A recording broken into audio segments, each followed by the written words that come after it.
Olá pessoal, meu nome é Luiz Augusto e eu vou falar para vocês sobre os números no formato de potências de bases primas e as minhas primeiras observações sobre a conjectura ABC.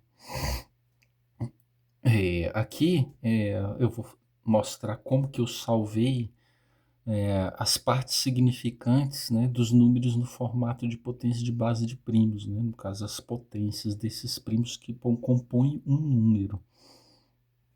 Então eu tive que dividir isso daqui em 8 partes para conseguir explicar. Vamos lá. Primeiro, eu dividi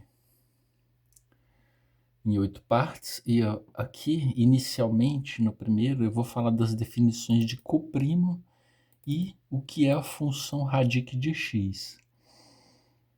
Em 2, eu vou falar propriamente um pouco sobre a conjectura ABC e nela é predito o quê? Que existe um epsilon pertencente aos reais, tal que esse epsilon é maior do que zero e que converge para um valor finito, tal que existem valores A, B e C que são coprimos, tal que A mais B é igual a C e que C é menor do que radic de A vezes B vezes C elevado a 1 mais epsilon, que é esse epsilonzinho.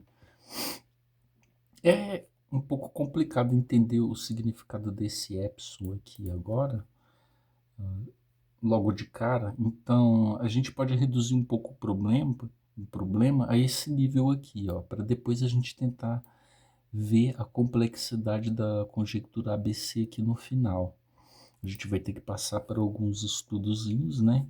A gente vai fazer algumas aplicações da matemática na forma de programação para a gente conseguir tentar entender aí, o que é esse epsilonzinho aí da função da conjectura. No tópico 4, eu vou falar do que é o conjunto de potência primos, né? Ou seja, o conjunto das potências de bases primas, né? E também vou falar de mais 7 funções que vão ser importantes para a gente executar nosso trabalhozinho de estudo sobre a conjectura. A gente vai tentar produzir algumas possibilidades, né? Aqui no caso eu achei as 120 possibilidades para um C menor do que 10.000. A gente pode tentar replicar aí futuramente. Eu vou fazer as funções de uma maneira menor, mais simples, né? Porque é só para agilizar, é só para demonstrar, para que caiba no texto, mas vocês vão poder estender as funções para o limite que vocês acharem melhor. Aqui eu utilizei 100.000 primos e 30.000 potência primos, né? De primos, né? Na parte 5 eu vou falar da função merge psicoprimos e vou mostrar como reduzir o tempo de busca para valores de A e B, né, possíveis para a gente agilizar o nosso trabalho, né, não ficar repetindo valores para A e B. E eu vou dar um exemplo disso daqui usando as tabuadas, né, de como que às vezes esses números se repetem. Na parte 7, eu vou finalmente mostrar os tripletos, né, dentro desse limite que a gente for procurar. Aqui dentro, como a gente vai fazer rapidinho, vai ser no máximo uns 1.000. Vocês podem tentar para os 30.000 que vai dar certo. Aqui para 30.000, ele vai mais ou menos uns 8 minutos. É um computador antigo de mais ou menos uns 18 anos. Eu acredito que vocês aí possam conseguir até bem mais. E finalmente vamos falar da conjectura ABC. Bom, então vamos lá, vamos iniciar. Sendo A, B e C pertencente ao conjunto dos coprimos, né? E obviamente, se eles são coprimos, A, B e C pertencem aos naturais. Então ainda fica sem a gente entender o que é coprimos e a gente vai definir aqui agora o que são coprimos. Coprimos são dois valores que não possuem nenhum valor primo em comum. E no caso da conjectura ABC, a gente vai poder considerar o A ou o B sendo 1, de forma que A, B e C ainda assim sejam considerados os três coprimos entre si.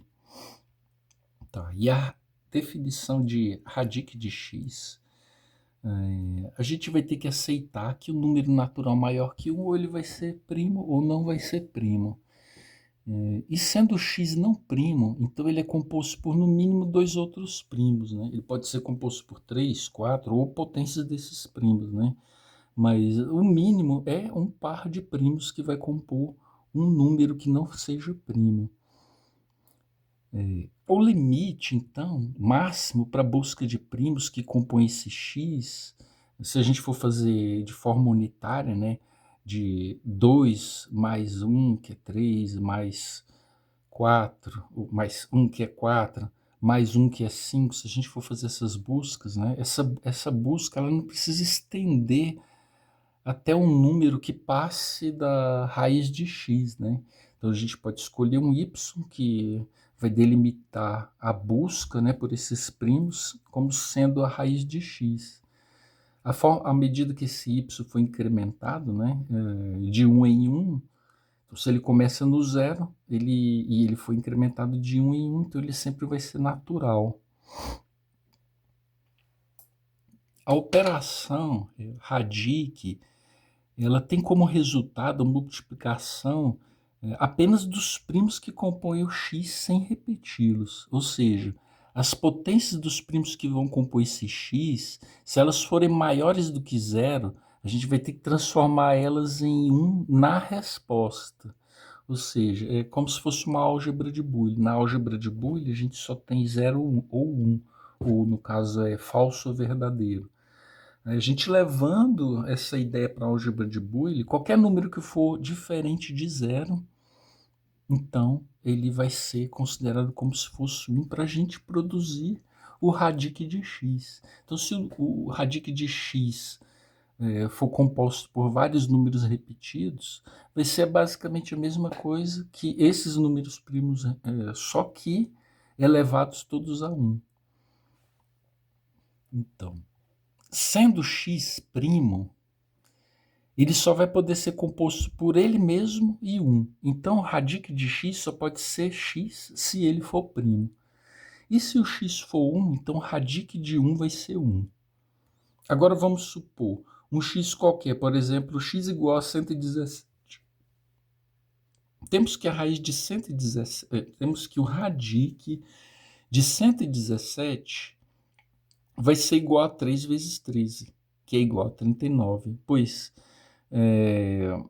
117 é a mesma coisa que 3 ao quadrado vezes 13. E os primos que compõem, então, 117 são 3 e 13.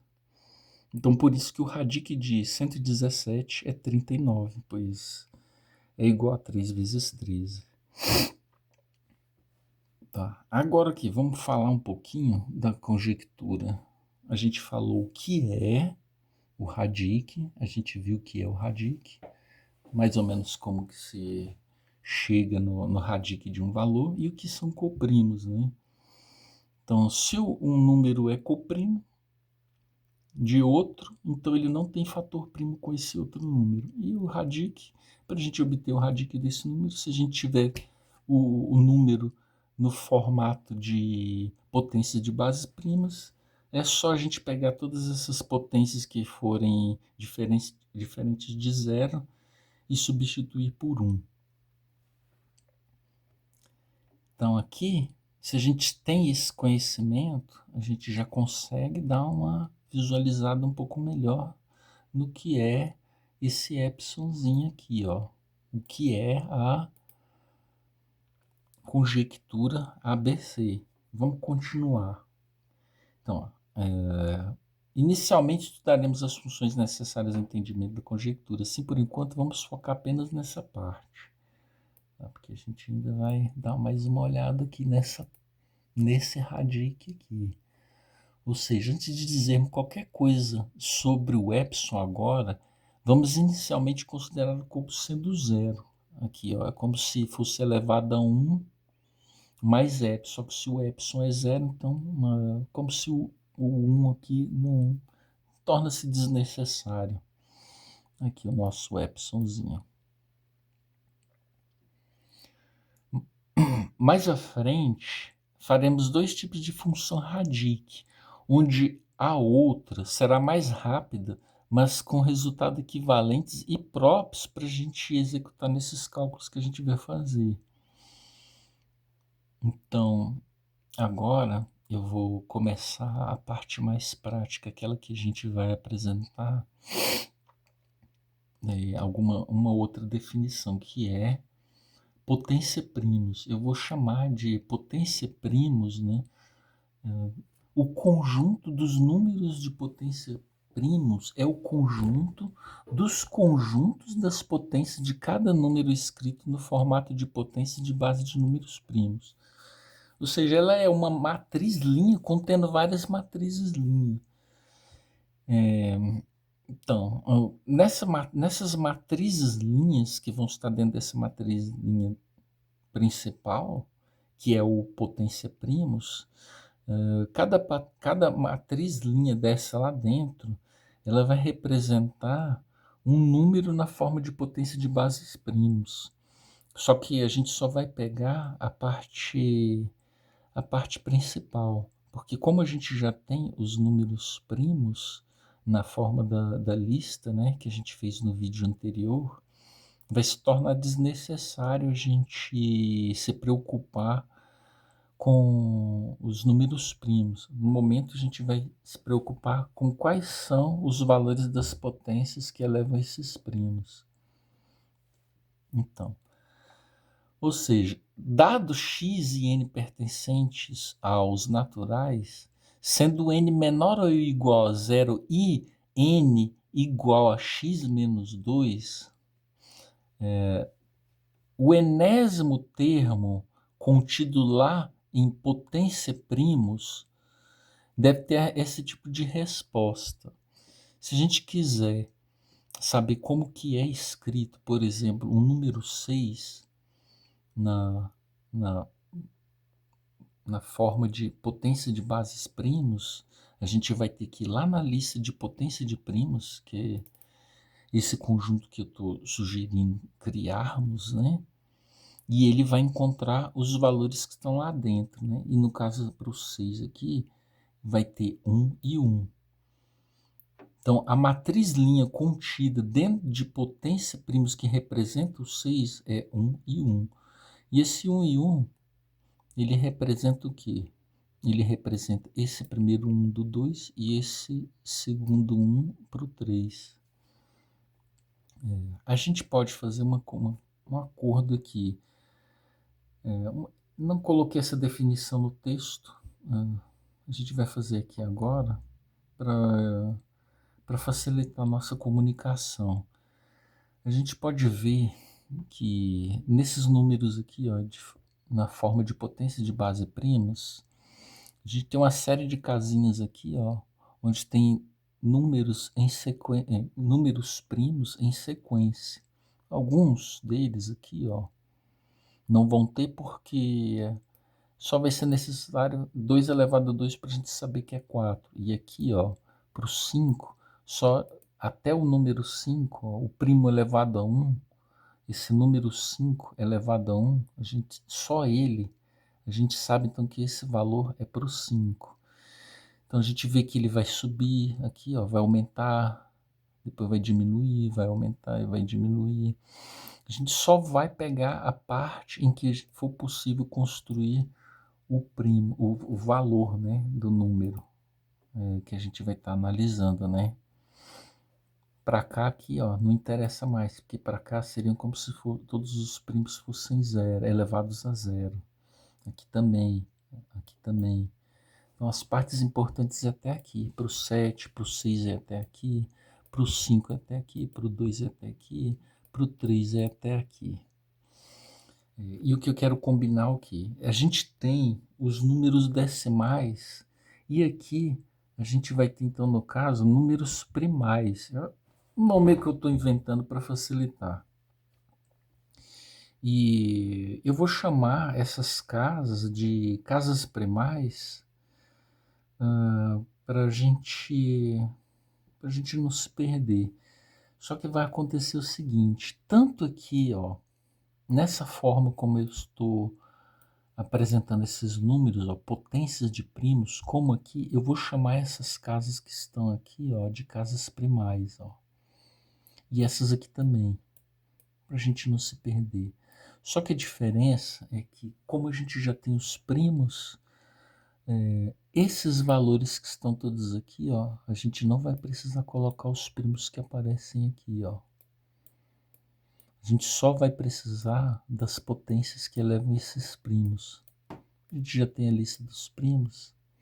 Então, aí tudo que está aqui se transformaria nessa primeira coluna daqui, ó, de potências de primos.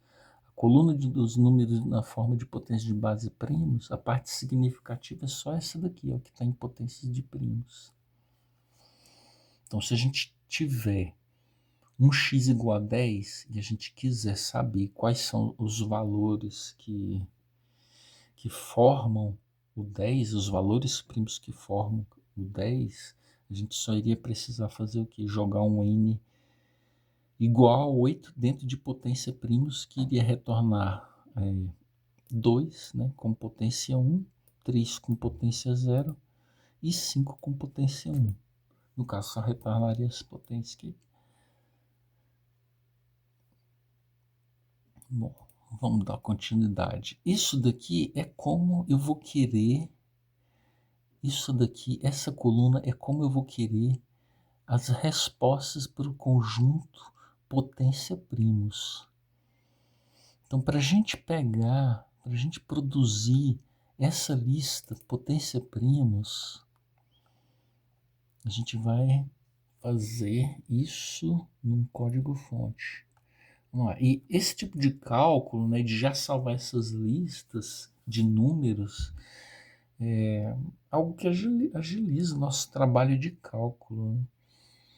Então, se a gente já tiver esses números já fatorados em potência de bases primas, facilitaria encontrar os resultados da função radix de qualquer número, né? A função radix, a gente conseguiria encontrar o radix de qualquer número. Então, no vídeo anterior a gente salvou os 100 primeiros primos, e agora a gente vai fazer o mesmo para obter as potências de base dos números primos.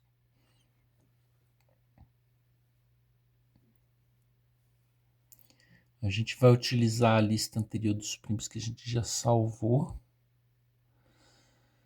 E essa lista nova que a gente vai criar, potência primos, ela vai ser útil, é possível a gente obter até um limite que seja tão grande quanto possível.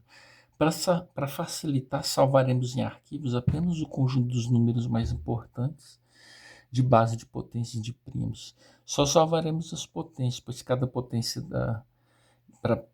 para cada casa sabemos que representa um primo que será em sequência, já temos a lista dos primos.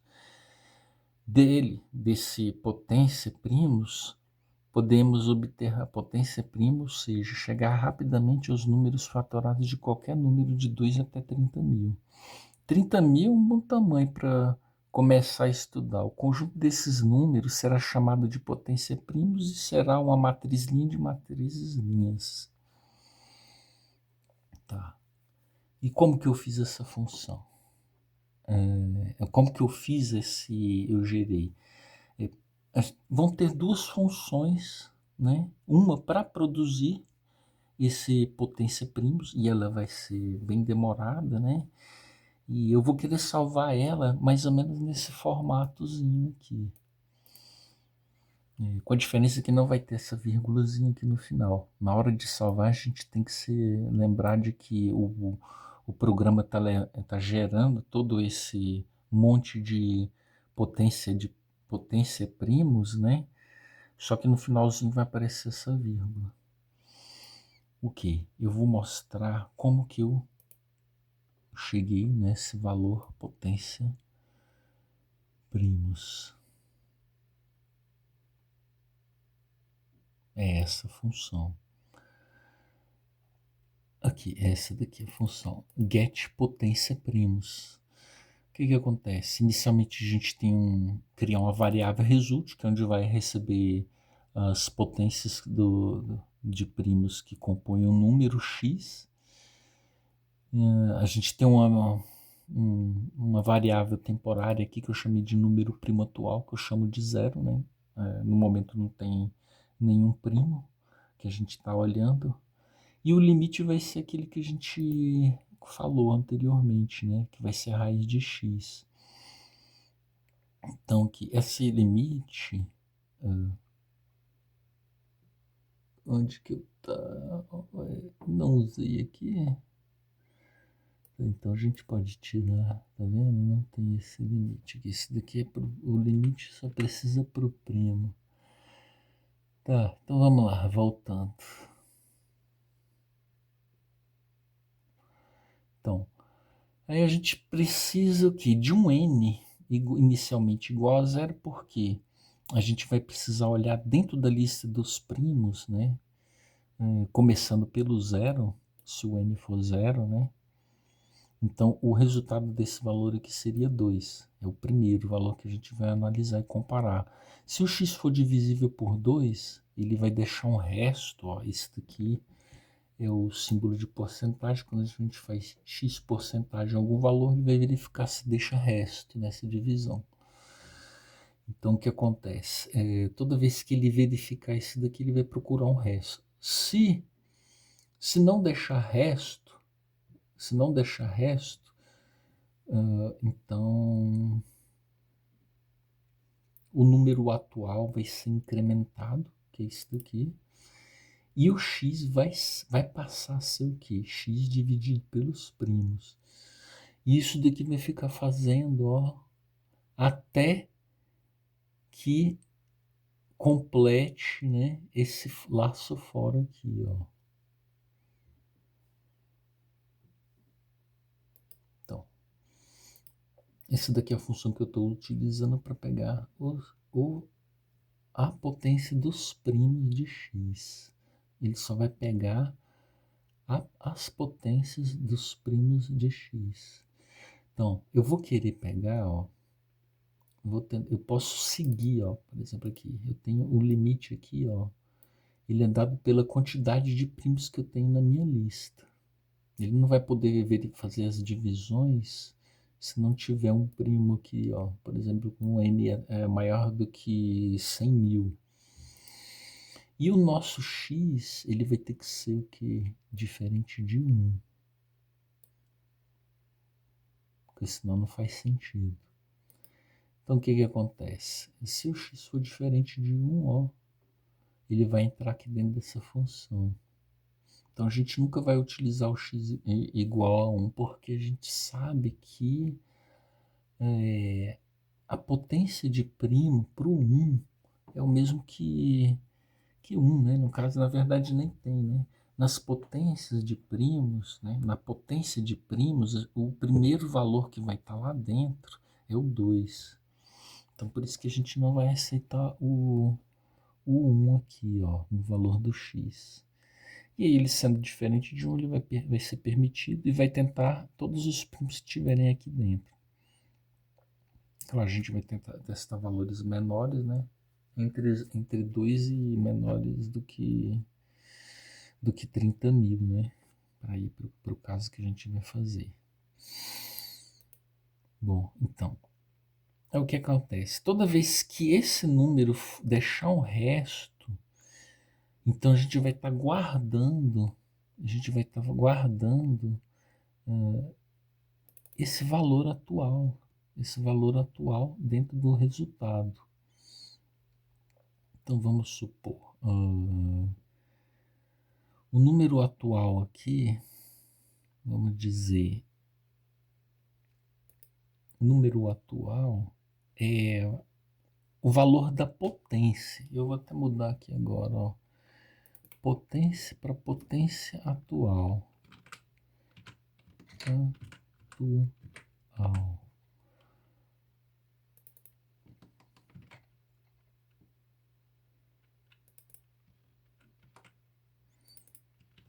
Isso.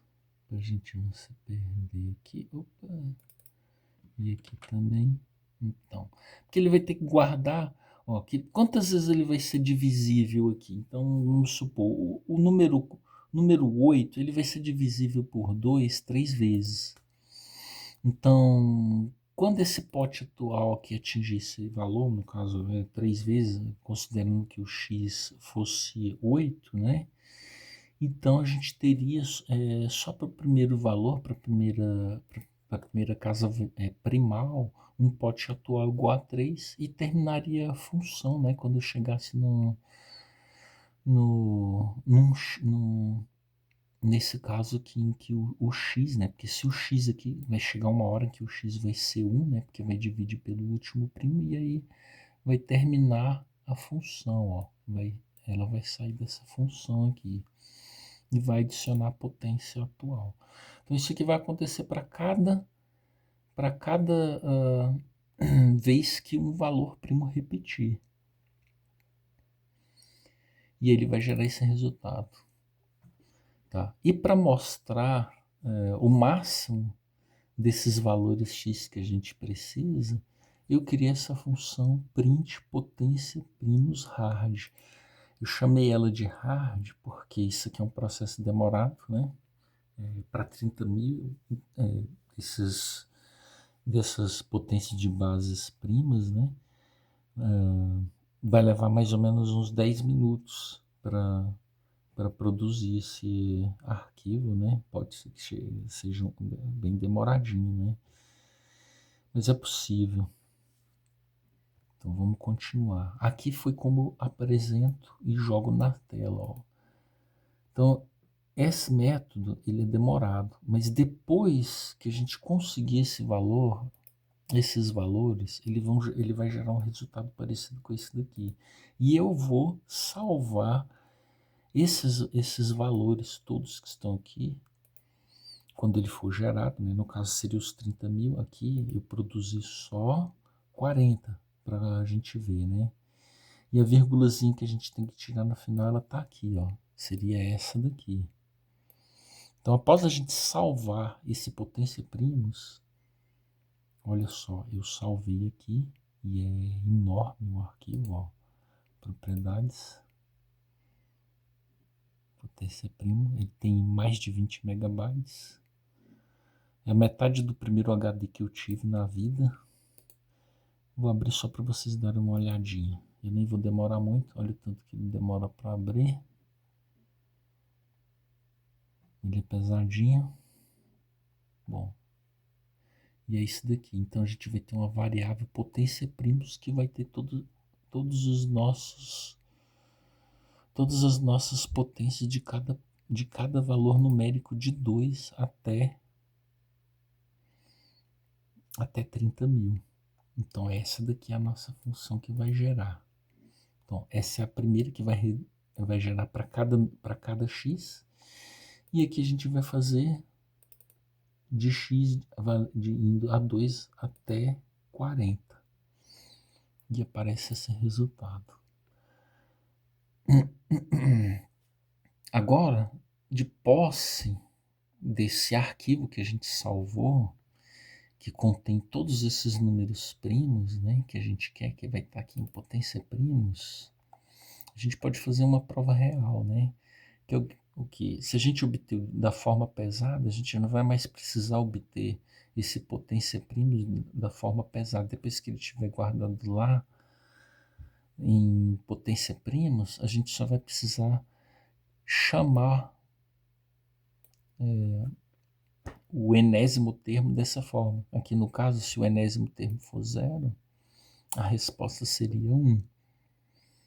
Se a gente chamar o, o n igual a 1, a resposta vai ser 0,1. E aí vai.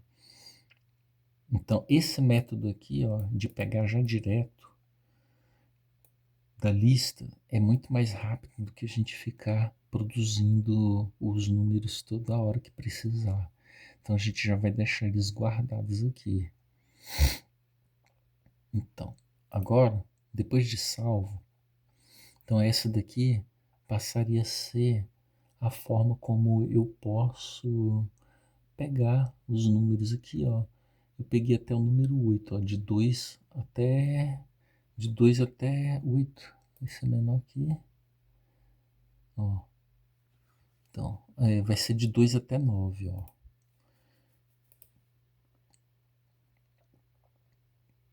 Então, essa é a prova real de que aqui já está funcionando direitinho. Vamos ver se eu coloco o maior aqui.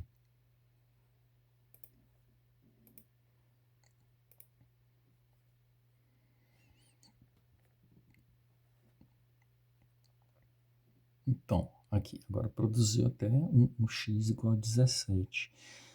E quando x for 17, então o número que a gente vai buscar é potência primos, o 15º termo, onde... que é isso aqui? Ah, não, tá certo, é isso mesmo, porque o número 17, ele é primo. E na potência de primos, lá dentro, ele é representado por esse valor aqui. Então, agora a gente vai ver a potência, get decimal by potência primos. Isso quer dizer que se for jogado algum desses valores que estão aqui, ó, ele vai transformar esse valor em um número decimal. E é essa função aqui, ó. Bom, antes de eu mostrar essa função, eu vou mostrar para vocês, ó, como que é a função radic e achou radix até 900 menos 1.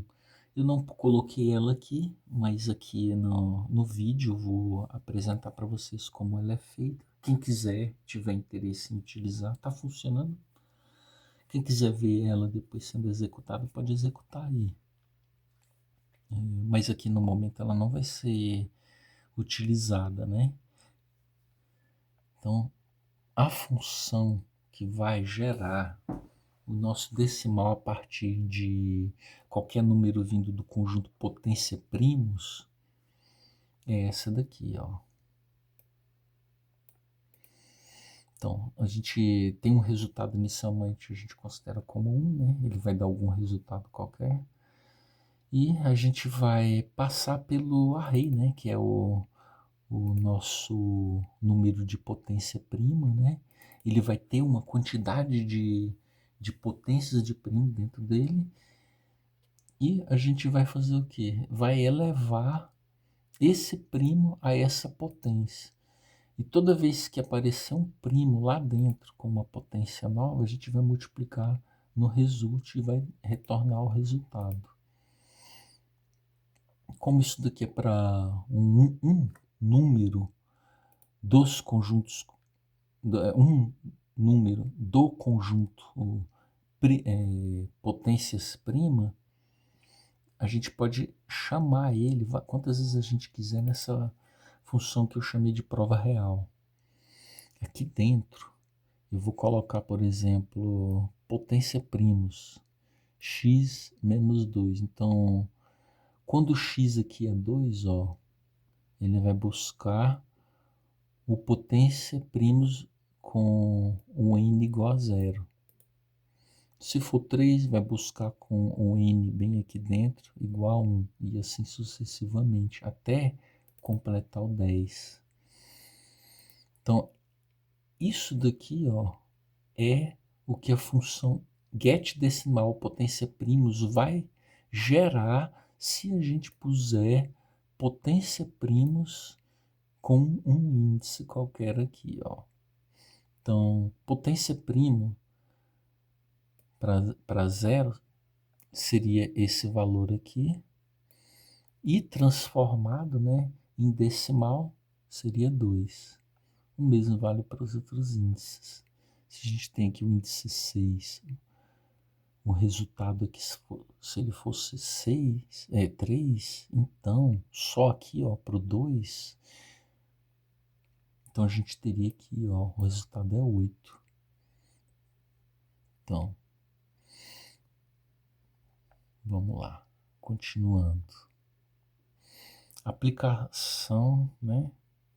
Matemática aplicada 2. Agora eu vou falar da função merge se coprimos para A e B. Então, se A e B forem coprimos, a gente vai fazer um merge de forma que o resultado vai ser o radic de A e B. Então vamos entender melhor essa função. Função merge-se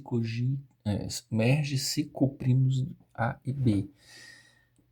A função merge coprimos A e B nos ajudar a encontrar quais valores são ou não coprimos. Deverá retornar um radic A vezes B ou nulo se eles não forem coprimos. Então, se A e B forem diferentes de 1 e tiverem no formato de potência primos, que é aquele conjunto que a gente criou e salvou, a gente vai poder fazer a negação de uma conjunção comparando cada casa primal dos dois números A e B. Assim, se as duas potências das duas casas primais de qualquer posição n de A, lá, o enésimo termo lá do valor n e o enésimo termo lá do valor b, ambos estando no formato de potência primos, se eles forem diferentes de zero, então não são coprimos e devem retornar nulo. Devem retornar nulo. E a outra condição que a gente pode levar essas potências de bases primas do número x para a álgebra de Boole, que a gente já comentou, e chegar a radic x, ou seja, tudo que for diferente de zero será 1 nas potências de primos dos primos que compõem x para obtermos o radic de x. Se o valor de cada potência de casa primal é 1 ou 0, a gente pode correlacionar com a tabela verdade de R igual a P e Q, e no final negarmos esse R, para sabermos se é um possível coprimo ou não. É porque isso daqui vai passar por um laço de repetição lá dentro, né? Essa função merge, ela vai ter que ter um laço de repetição para fazer essa comparação em cada casa primal, né? No caso de A e B, né? Então, e à medida que o laço de repetição no interior da função é executado, enquanto não for encontrado primos em comum, a gente vai ter que ir adicionando 0 ou 1 à matriz linha, que será o resultado final, resultando no mesmo que radic de A vezes B, tal que o A e B são coprimos. Então, agora vamos ver essa tabela verdade. Se a gente considerar P e Q os valores das casas primais de A e B em qualquer posição n, tal que se tivermos, P, tal que ou P é zero, tal que a posição, se a gente estiver analisando a posição n de A e lá dentro dessa casa tiver zero, né? Então P vai ser zero, né? Ou então o P vai ser igual a 1 se o enésimo valor lá dentro de A for diferente de zero. Então, assim, a gente está aqui transformando as potências que estão lá as potências dos primos, né, que podem ser qualquer valor natural, em valores que são 0 ou 1. E o Q é a mesma coisa, né? O Q, ele vai ser ou 0 ou 1. E para ele ser zero, ele vai ser zero, tal que se o enésimo termo de B lá for igual a zero, e vai ser 1 se o enésimo termo de B for diferente de zero. Então, se em algum momento ocorrer que a negação disso daqui, de P e Q der zero, então A e B não serão coprimos. A gente pode ver aqui pela tabela verdade como que vai ficar esses resultados. Então, se P e Q, que são semelhantes a proposições, né, retornam 0 e 1, e colocando-os em uma tabela verdade para conjunção, onde R é igual a P e Q, e a negação de R, a gente vai ter a seguinte tabela verdade. Aqui estão os valores possíveis para P e aqui os valores possíveis para Q. E aqui vai ser P e Q, os resultados de P e Q, né? Resultando em R. Então, se P e Q for 0, R é 0. Se P é 0 e Q 1, R 0. Se P1 e Q 0, R 0. Se P1 e P1, então R é 1. E a negação dessa coluna aqui, ó, de R, é essa daqui. E aí o que acontece? Quando acontecer essa condição aqui, ó, no momento que acontecer essa condição dentro da função merge, a gente já vai saber automaticamente que eles são coprimos. Então a gente vai deixar de fazer esse merge, né? O merge vai devolver um valor nulo. E enquanto ele estiver encontrando valores diferentes de zero para essa negação, ele vai somar, né? Ele vai, no caso, adicionar na resposta ou 0 ou 1. Então, a gente não vai utilizar a função radic dentro da função merge-se com primos A e B, pois a gente já está dobrando o trabalho. Seria possível, daria para a gente fazer radic, né, utilizando aquela função que eu mostrei para vocês, mas seria dobrar o trabalho, né? É possível a gente fazer o merge, né, já automaticamente direto de A e B. E ainda verificar, né, no caso, se eles são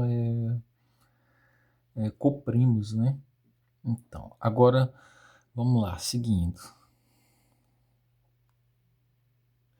Então, dos números A e B obtidos do conjunto potência primos que a gente salvou, a gente vai poder fazer esse merge se coprimos A e B diretamente a partir de A e B e chegar em radic vezes A e B se A e B forem coprimos.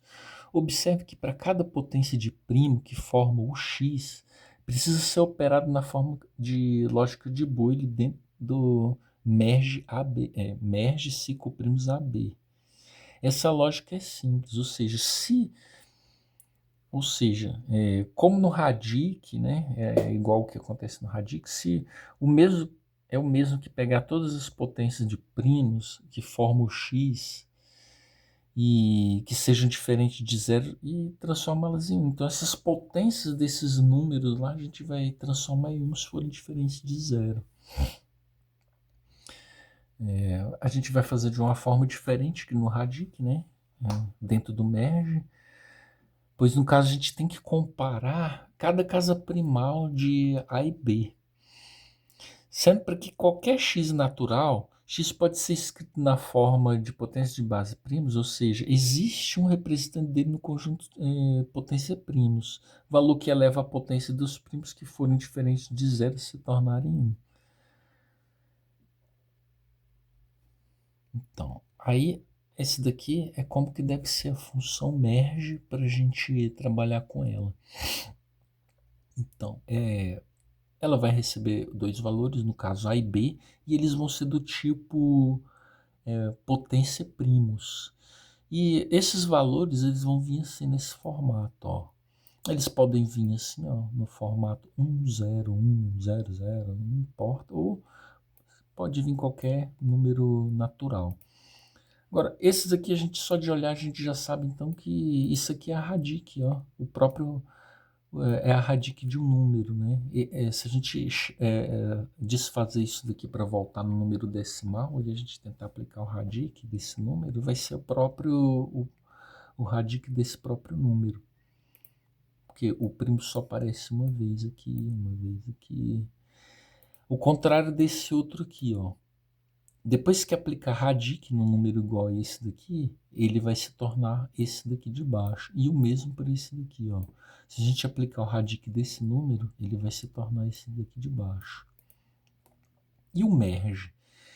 Então o merge, se a gente fazer um merge desses dois valores, o resultado desse merge se coprimos, o que ele vai fazer? Ele vai verificar se existem primos comuns entre eles. Nesse caso aqui, ó, não vai ter.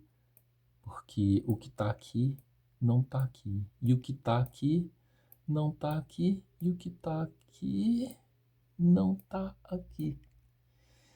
E o resultado vai ser 1, 1, 1, 1.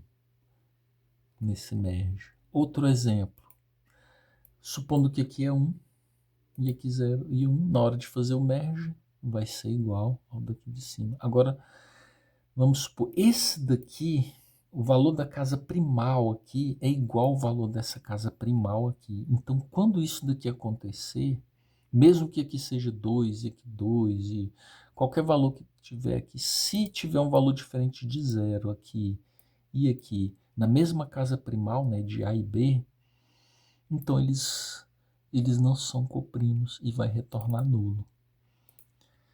Agora vamos ver como que foi feita essa função merge se coprimos.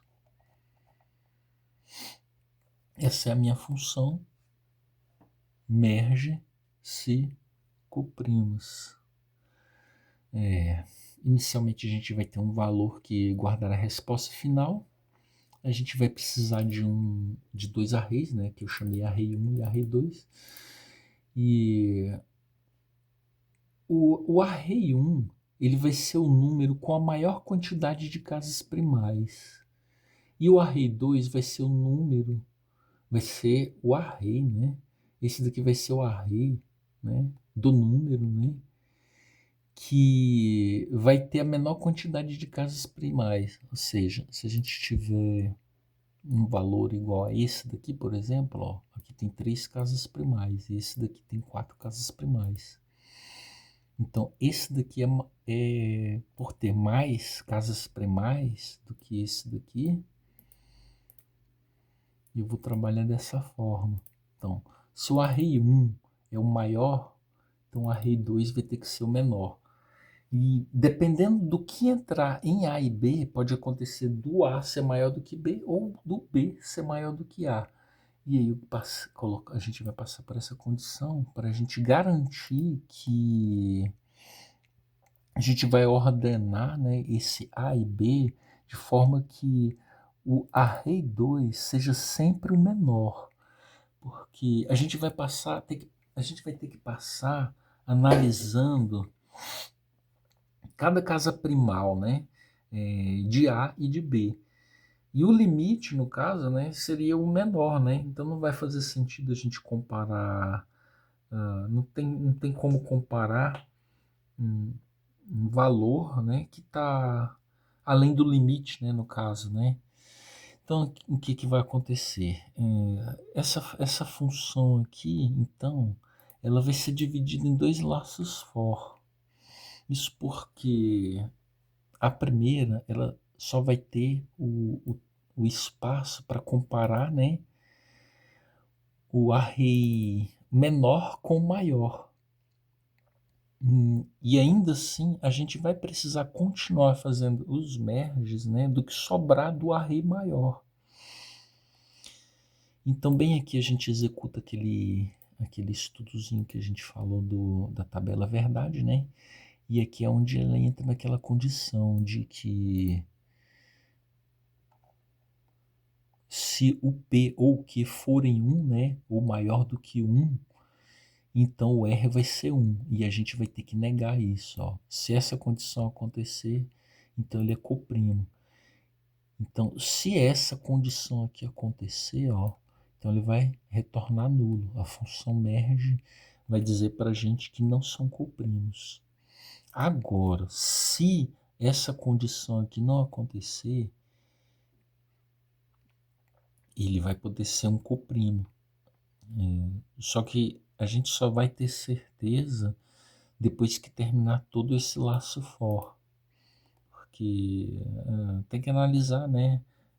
Todos os números, né, que estão, comparar, né, todos os números que estão no menor array com o maior array. Agora vamos supor, beleza, cumpriu, não é coprimo. A gente ainda tem que continuar fazendo merge, porque a gente ainda tem que adicionar na resposta todos os uns para cada primo que tiver a mais, né, que não foi comparado com o array menor e deve ser incluído na resposta que a gente for colocar, né, Então o que vai acontecer? Como não tem mais nada para acrescentar, é só a gente fazer uma verificação se o enésimo termo lá no array é igual a zero. Se ele não for, qualquer valor que tiver lá dentro, então a gente vai adicionar na resposta lá o zero. Então, essa daqui é a forma como eu estou fazendo o merge, né?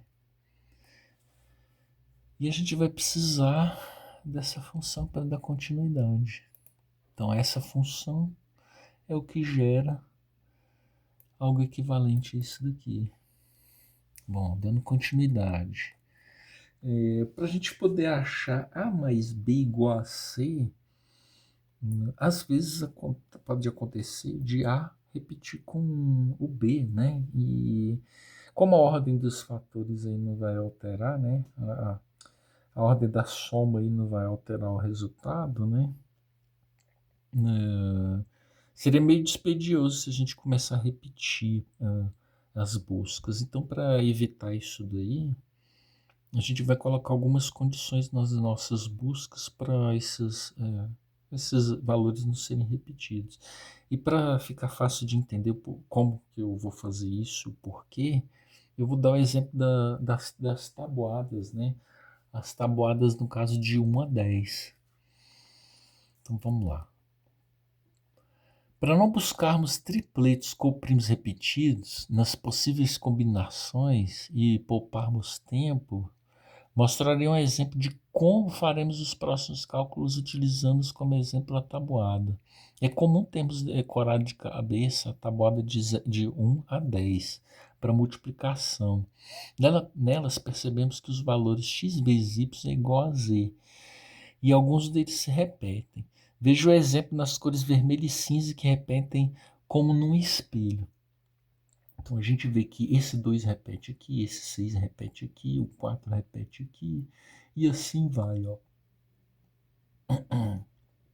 Então, aqui é tranquilo, porque são pouquinhos números, né? E é interessante para mostrar a tabela, mas quando a gente está trabalhando com apenas as possibilidades, né, algumas possibilidades de um tantão que podem ter, é mais fácil a gente pegar só as possibilidades mais simples, né, evitando esse tanto de repetição, senão a gente vai desperdiçar muito tempo na hora de executar o código. Então, veja, também repetem números mesmo dentro de cada cor aqui, ó. Ó, no caso, o 6, o 8 e 12, ó. O 6 repete aqui, ó. 6 e 6, o 8 repete aqui. O 10 vai repetir aqui também. Então, mas de qualquer forma, né, já vai ajudar se a gente conseguir eliminar um monte de repetição. Mas em se tratando da conjectura ABC, vale que A mais B é igual a B mais A, que é igual a C. E, portanto, entendo que podemos reduzir o número de buscas se aplicarmos o mesmo método. A gente não vai precisar repetir, por exemplo, duas cores, né? A gente não vai precisar repetir dois valores para A e B. Então, vou tentar fazer o mesmo que eu fiz aqui para essas cores aqui, ó. Eu vou tentar eliminar os valores para A e B de forma que isso daqui não ocorra. A mais B igual a B mais A. Então a gente só vai ter um A mais B igual a C. Então, agora, usando o mesmo método que eu usei aqui para pintar esses quadradinhos em vermelho e cinza, eu acredito que esses equivalentes de repetições na conjectura ABC vão desaparecer completamente.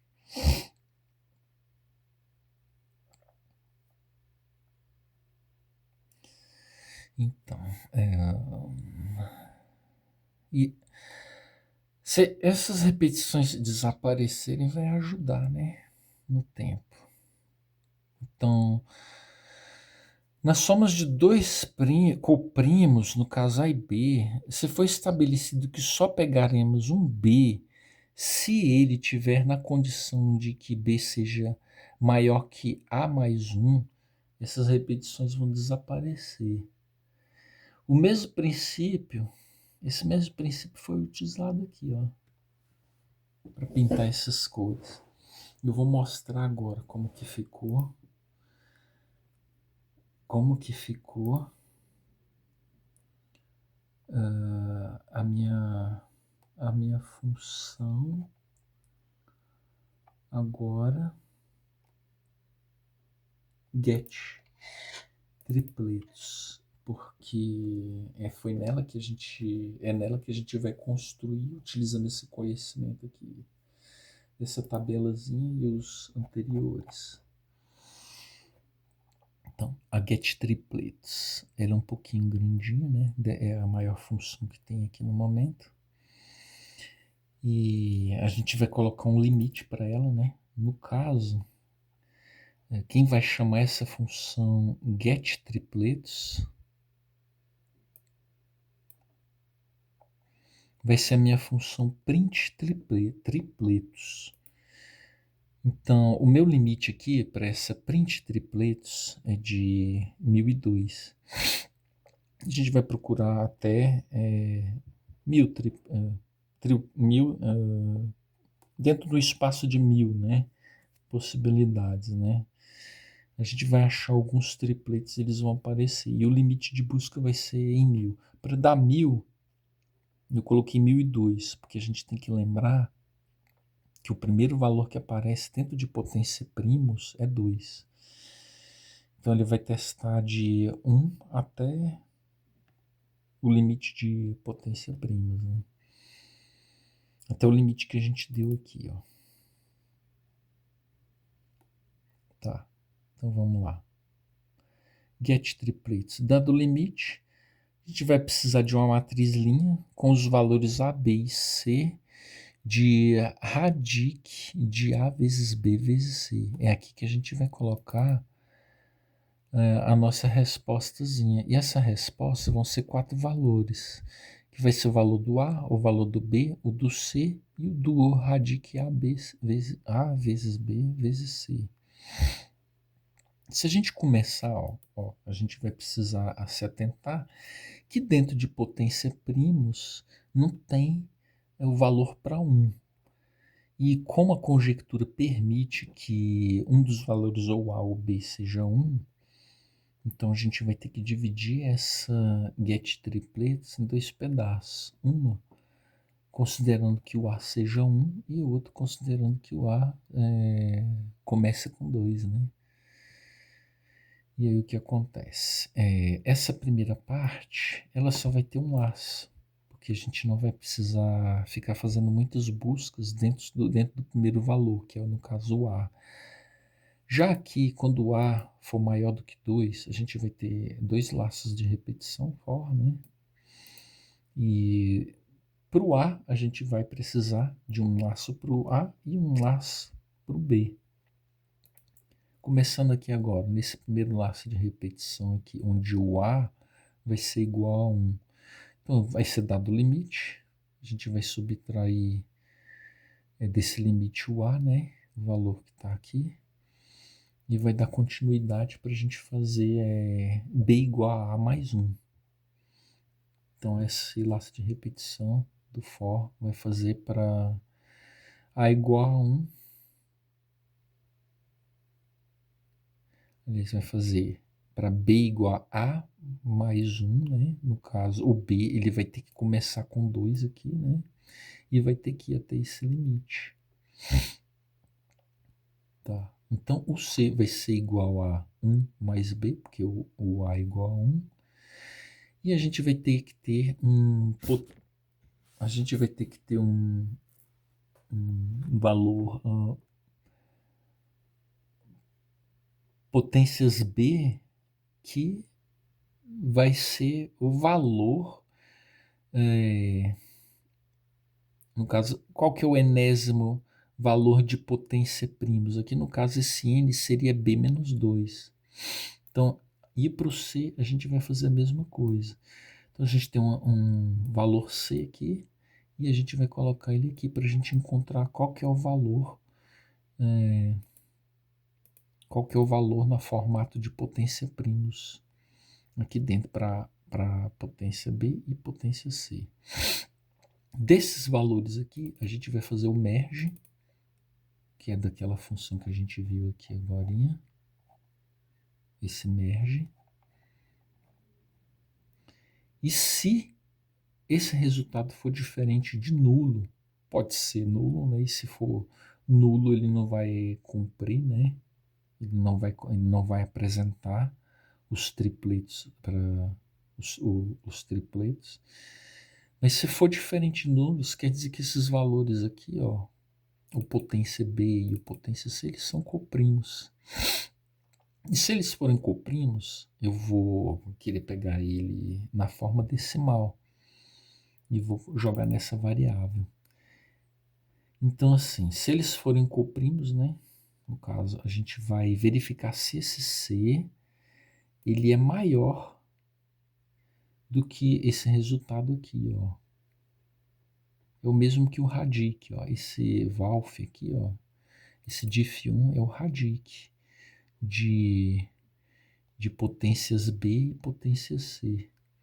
Então, se for maior, aí ele vai armazenar em RESP esses tripletos mais o nosso radic ABC. Então, terminando esse laço, a gente continua, só que a partir de A igual a 2. Então, aqui o A é 1, e ficou sendo 1 até terminar essa função. E aqui agora o A é 2, e ele vai ir até o limite que foi dado. E o B também, só que o B que também vai ter que ser formado por A mais 1. Então são dois laços de repetição aqui, e aqui um laço de repetição. Isso aqui tem dois laços de repetição, a gente vai ter um merge aqui e um merge aqui. Então são dois merges aqui nesse laço de repetição. Basicamente vai acontecer a mesma coisa.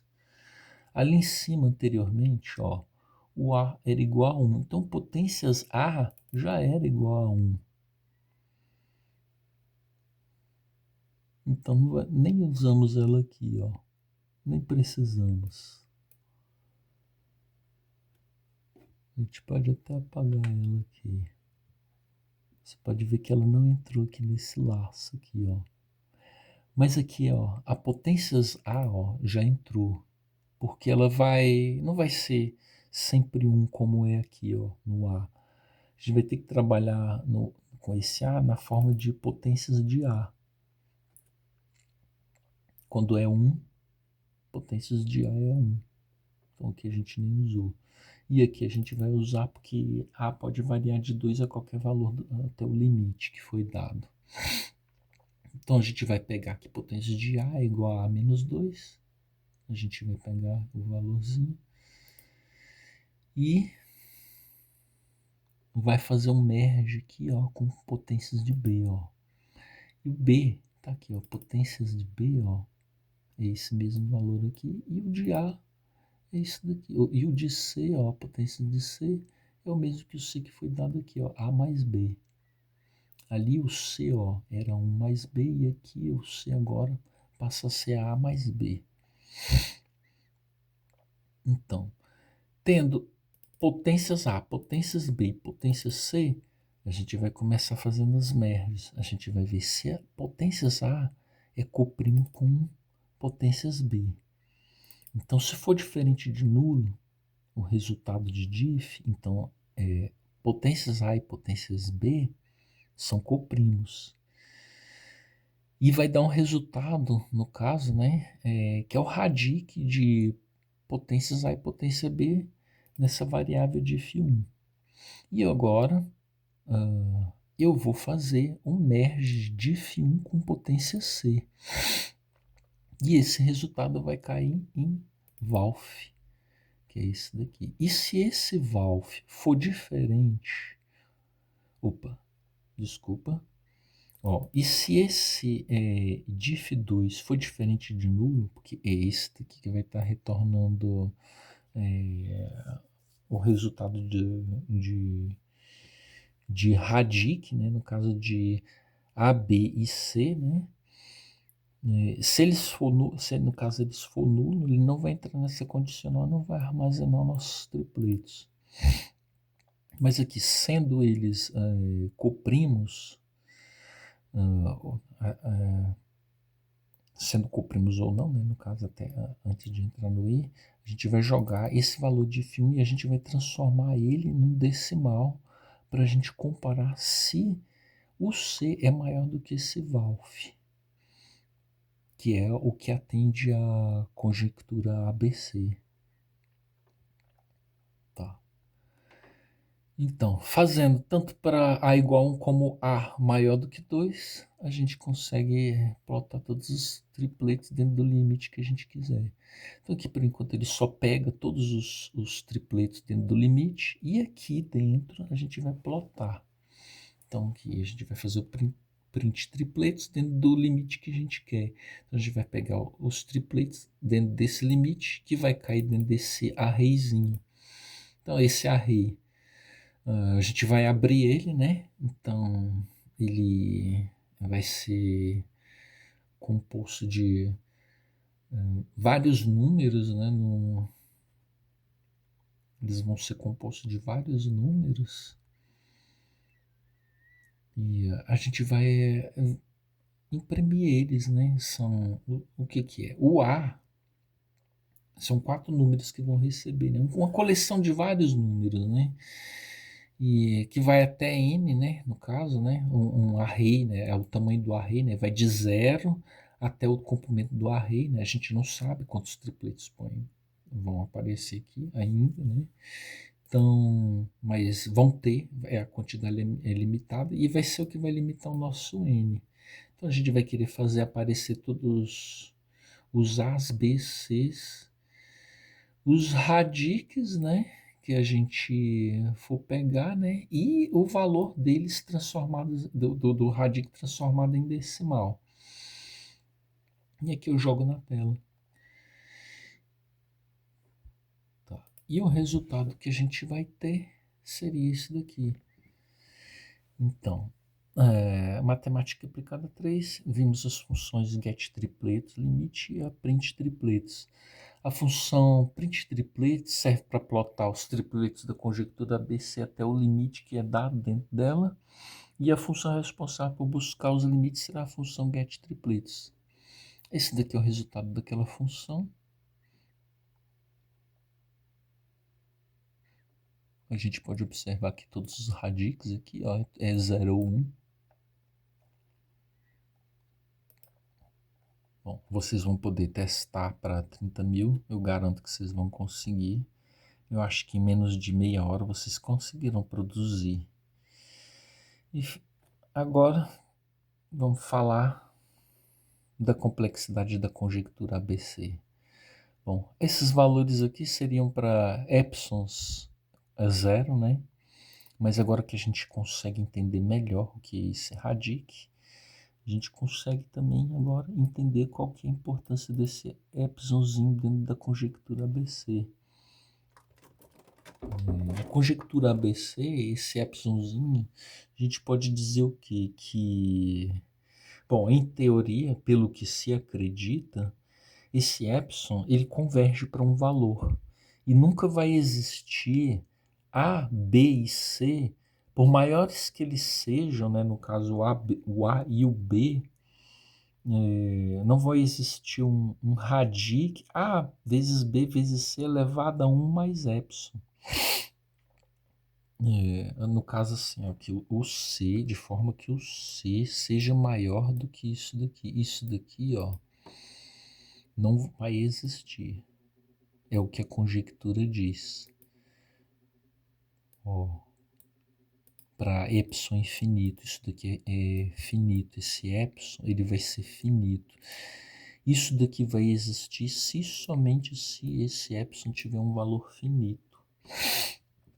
Bom, eu não sei, eu ainda não tive tempo de olhar a conjectura ainda em sua totalidade, não estudei.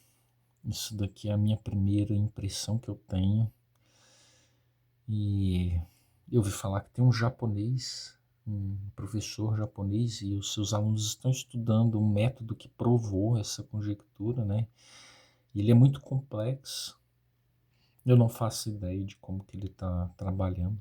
Pelo menos ainda, né? Quem sabe um dia.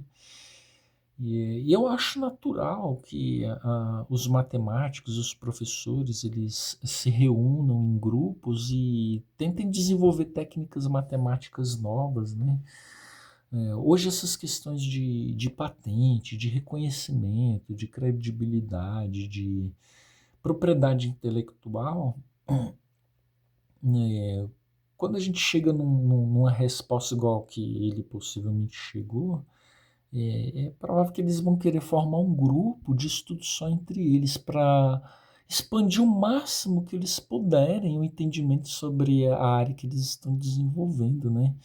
Se eles forem os pioneiros, eles vão ganhar dinheiro com isso, eles vão se dar bem, vão ganhar reconhecimento, né? Infelizmente, eu acredito que um monte de gente esteja fazendo isso, desenvolvendo sozinho, solitariamente, os seus campos, ah, tentando estender o máximo possível para quando eles acharem que tem um tamanho bom, grande o suficiente, poder apresentar à população e, de certa forma, sendo representante de seus países, né, trazer mais recursos para os seus países e para os seus membros dos seus grupos de estudos, né? É uma conjectura bonita. Eu achei ela interessante. No início ela é um pouquinho chatinha de compreender, mas depois que você passa por essas etapas de estudo, a gente consegue entender, chegar no que é e na importância desse epsilonzinho para a conjectura. Pois é, pessoal, eu vou concluir por aqui.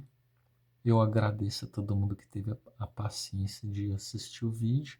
Eu espero que ajude outras pessoas a entenderem. Eu tive dificuldade de entender, tive que pesquisar um bocado.